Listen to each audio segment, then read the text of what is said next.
something that has made me, you could say a little upset. I don't even know how to start this off. Okay, imagine this. Imagine somebody comes to your house, knocks on your door, right? They see your dog in the window, and a guy comes knocking on the door. You answer the door, and he says, "Hey, you got a mighty fine dog there." You say, "Hey, thanks. I've had him for about 20, I think he's about 18 now. What's his name?" And you say, "Oh, his name's Max. I've had him for about 18 years. Great dog. Best dog you could have ever asked for. Doesn't do a whole lot, but when he wants to play, he really plays. Grew up with this dog. Have had all the adventures with this dog. He was your first dog. He was there when you needed him. If something bad happened, he was there. If something good happened, he was there." And that same guy, he said, "I would really like to go and buy your dog." What? No, you're not buying my dog. I just got done telling you I've had him for 18 years. I'm not just gonna go, "Oh yeah, sell my dog." I got $2,200 in cash right now if you want to sell me your dog today.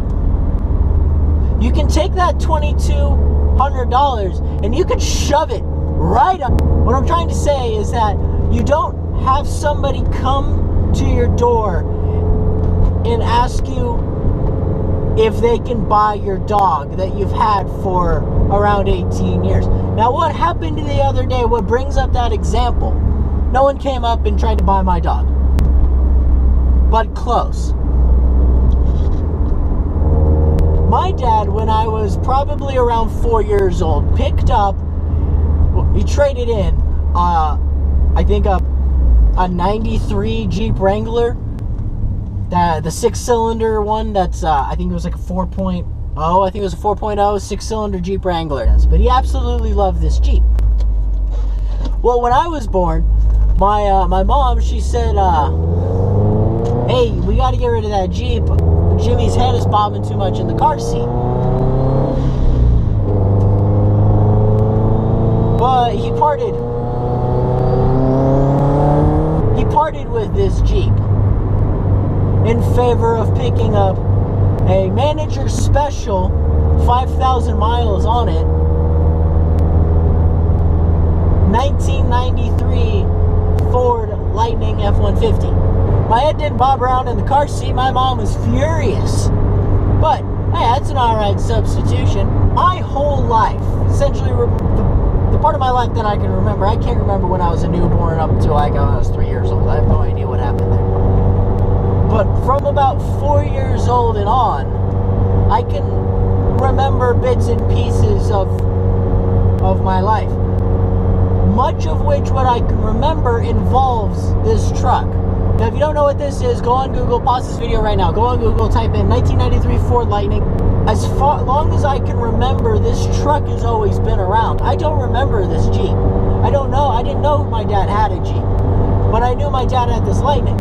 And he had this Lightning, and I don't know how to describe it, but when he had it, it was so fast. Like, I can remember exactly how fast this truck was when I was little in my car seat. And he used to run it up and down this canyon that I'm driving on right now. But it was so much fun. I remember it being fun. I remember loving going as fast as we were going. The sudden accelerations, the drag races that he had in it. Now, granted, he didn't do all this stuff when I was just 4 years old. He did this stuff from when I was about 4 years old, I think, all the way up until, well, when he stopped driving it, and then he gave it to me.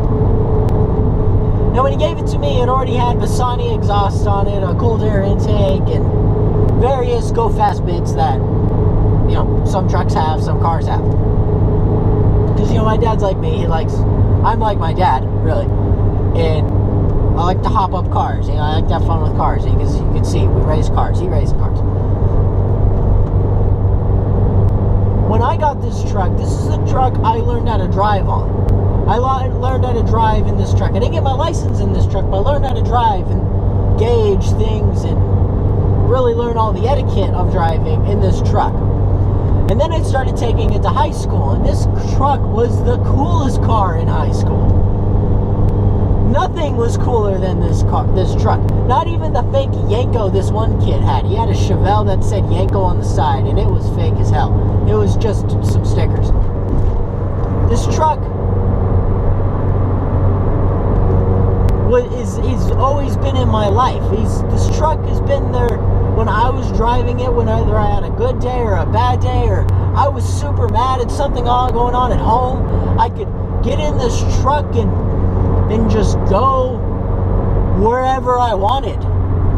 I could escape with this truck. That truck was my vehicle to get away from everything, or to celebrate something, to go for a nice relaxing drive with the window down and just listen to all 8 cylinders explode with a musical sound that brought nothing but joy. I have my senior pictures with this truck. I went on my first date with this truck. I went on various significant events, and I did it with this truck. I don't usually let anybody drive me, and I would take that truck and I would go everywhere with it. I've broken it, I've fixed it, I've dropped sweat and tears into this thing. I've got so much involved into this truck. The truck has been garaged 90% of its life. Actually, I'd say 98% of its life. And the color of red on it is absolutely immaculate. For being as old as it is, this truck should not have the kind of vibrant red paint that it has. It did go through some hail and it's got some dents here and there, but it's a truck without character.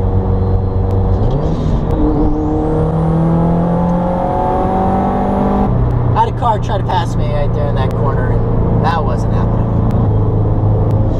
And this guy, his wife, and his son in a Dodge Dart, not a cool Dart, a new Dart, comes up to my house. I'm not home at the time. These people start going through the truck, right? I'm not home at the time. I'm coming home from work. These people are going through the truck. And my mom apparently sees them. He comes up to the door, the guy who is apparently interested in the truck. He comes up to the door, knocks on the door, says, "Hey, can I look at your truck?" My mom goes and gets her keys. She says, "Yeah." They go start looking at it. They turn it on. They start gunning it. It's not even warm. They start gunning it. Now, I know this because that's where I got home. His wife was blocking my driveway. I couldn't get in, and I'm looking at her like, "Who are you, and what are you doing in front of my driveway?" She goes, "Oh, I'm so sorry, very polite." And she goes and moves the car. I put this car in my driveway, and then I see these 2 other people jumping around in the truck and flooring it, and they're going crazy with this truck, and I'm like, what the hell is going on? So I see my mother, who is sitting there watching this all, which I don't know what the heck is going on. Nobody told me we're trying to sell the truck. I never said it was okay to sell a truck. But these people are all over this truck. So then they get out and they start talking to my mom about this truck, which she knows nothing about this truck at all. So she starts redirecting all these questions to me. And now I'm thinking to myself, these people are going and just looking at the truck. Like, he's an enthusiast, which I later learned he had a Lightning, and he really always wanted one again. And he saw ours, he wanted to look at it. So I said, okay, that's fine. I have nothing but appreciation for somebody that comes over and can see a truck like that and says, hey, can I go look at it? That thing's super cool. That's great. Love that. What I don't love is that he says that he wants to offer me $2,200 to go and take it away today. Get a trailer, drive it back to wherever he lives in Camarillo. I said, hold the phone. That is not part of what's going on. He said, well, I can see it's been sitting here. I mean, I don't know how often you drive it, but I've always wanted one of these, and I've had one, and I had to sell it, and now I really want one again. And I feel like this could be the truck. And I say, this isn't the truck. I'm sorry, you can go home. And he said, well, how much would it take for you to get rid of this truck? I said, $50,000. He said, this truck isn't worth $50,000. And I said, how much for your son? And he said, my son's not for sale. And I said, this truck's not for sale, but how much for your son? He says, I wouldn't put a price on my son. I said, I put a price on this Lightning, and that is as far as I'm going to go. And even if you came up with $50,000, I don't even think I'd take $50,000. It's not the value of the truck that is making it so much to me. It's not that I went on Kelley Blue Book and I saw the number $50,000 for excellent, immaculate condition private sale.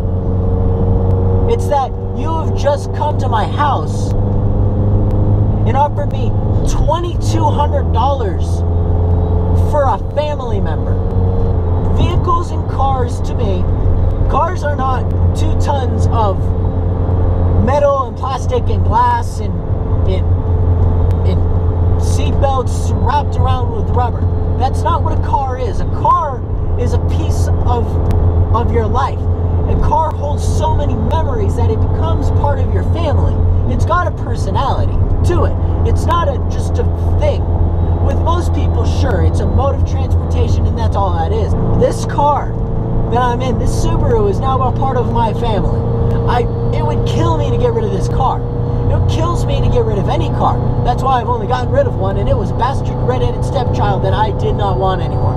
The point is that after I get done telling you my history with this truck, everything I've gone through, the trips, the sadness, the victories, the breaks, the fixes, everything that's happened with it, how long I've had it in my life, and how long I've heard the absolute symphony of explosions. Every time it gets turned on, it rumbles the whole house.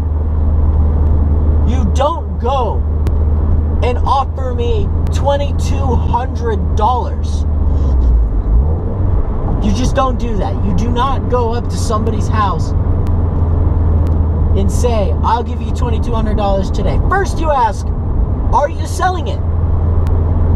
No? You've got a cool truck. Thank you for letting me look at it. Not. I'll have you $2,200 for it right now.